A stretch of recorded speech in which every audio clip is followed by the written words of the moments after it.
From far and wide, Oilers fans, this is Dolany TV. And welcome back to another edition of Edmonton Oilers discussion here on Dolany TV. You know Zap, she's ready. She is ready to get it going today, discussing a topic that, you know what, I didn't think I was going to discuss today, but honestly, it just kind of forces its way in there, right? There's always a topic or two every week that's going to force you to discuss it when it comes to our Edmonton Oilers at this point. Thankfully, today, it's not a negative topic. It is a lot more of a positive topic. And unfortunately, though, the thing is, it's almost looking forward to next season. That's the unfortunate part. However, that doesn't mean to discredit what this guy could do for us the rest of the way home this season, obviously. So, the guy that I'm talking about, right, a guy who could possibly be a piece of the roster next year, a piece of the roster the rest of the way home this year, is a guy like Josh Currie. Because Josh Currie is playing himself into not only Jesse Puljujarvi's roster spot, but a guy like Alex Chiasson's roster spot for next season. Obviously, right now, he's filling that Jesse Puljujarvi roster spot and doing a lot better than we could expect and a lot better than we were getting out of Jesse Puljujarvi. So, all things considered equal, very happy with him at this point.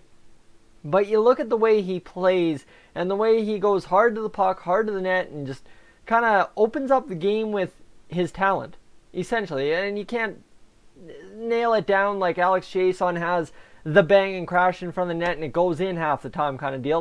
That's Alex Chiasson in a nutshell for the Edmonton Oilers this season. But for Josh Currie, it's multitude of things going right and doing the right things at the right time, right? So it's been positive to see Josh Currie get in the lineup in what can only be described as a real negative time for the Oilers, right? A lot of fans are coming to terms with playoffs are gone, goodbye, whatever. Some fans, me included, trying to hold on to those last little strings of hope and come on now, we can do it, we can do it. And if there's one guy that's showing we can do it, is a call-up from the AHL who has said, I can do it all his career. And here suddenly he is at, I believe, what is he? Josh Currie's 26 years old. Yeah, he's 26 and a half years old. And here he is getting into his professional debut in the NHL. And through 6 games, he has a goal and 2 assists and 3 points. And here's the fun fact. Yes, he got an assist with Connor McDavid, but the majority of his ice time has not been with Connor McDavid. His shifts. I mean, honestly, on a team that, has been missing McDavid the last 5 games for 3 of those games.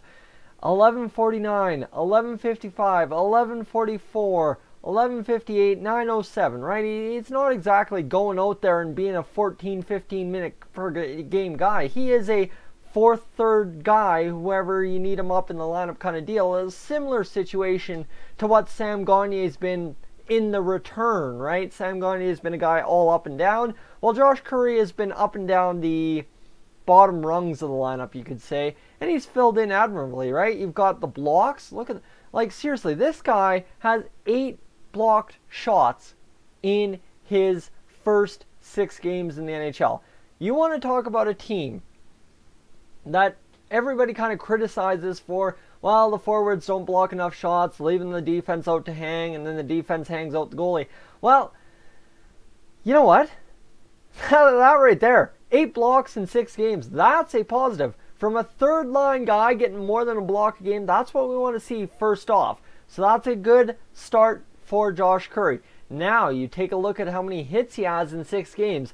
The Oilers often soft to play against. Well, Josh Currie is noticeable when he hits, because he's not hitting to change the game. He's hitting to get the puck. And I mean, there's, I believe you guys have mentioned before the Dallas Aikens quote about if you don't have the puck, if you're hitting all the time, you're trying to get the puck back, which means you don't have the puck at all. Well, I'm misquoting on that, I know. 14 hits in 6 games played, but all of them have been dump and chase into the offensive corner, bang, crash, free the puck, get it to the front of the net. That's been how Josh Currie's been playing. And obviously that's a lost stat, right? You don't see quality of hit or zone of hit in the hit column stat, but it's as simple as that. You look at how he's played, it has been absolutely fantastic to watch a guy go down, work low, and show guys like Lucic, guys like Kazian, how it's done, guys like Brodziak even, how it is friggin' done. And that is one other simple positive we got to look at. I know the Oilers have changed up the lines at practice today apparently, but you look at what Lucic has done with Josh Currie on his line. Because it's been Lucic, Cave, and Currie about the past 3 games, I want to say. And it has been fantastic to... I mean, Lucic isn't out there scoring a hat trick, getting a Gordie Howe hat trick. He isn't out there really getting a point per game either.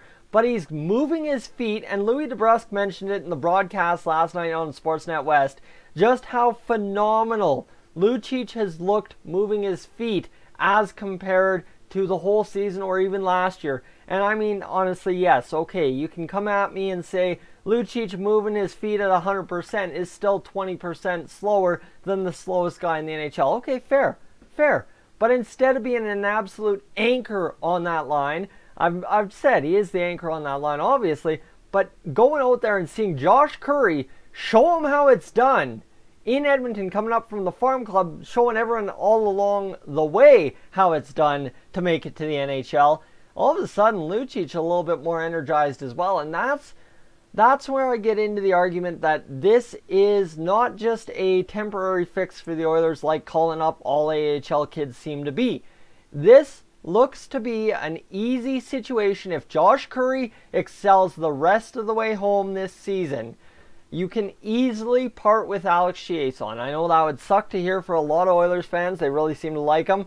But realistically, unless he steps up and starts scoring goals at a phenomenal rate, what is Alex Chiasson in compared to a Josh Currie, right? Alex Chiasson, we've seen he really isn't a far distance shooter. We've seen he's in close, in the slot, or in the crease to tap home goals.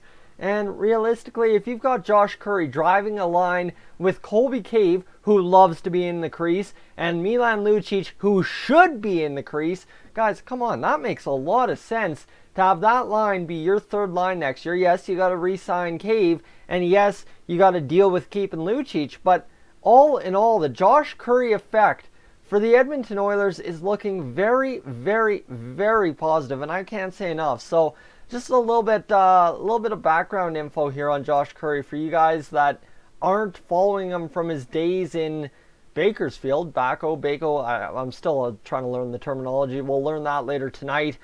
But for a guy like Josh Currie, here's the thing. He's gone from being the captain of the Prince Edward Island Rocket in the QMJHL in 2012 to 2013. He went to the ECHL, put up 31 points, went to the ECHL Bakersfield Condors, put up 14-15, put up 42 points. Then with Norfolk and Bakersfield, he split his time, 36 points, 66 games. Then all of a sudden, 16-17, 36 points in 67 games.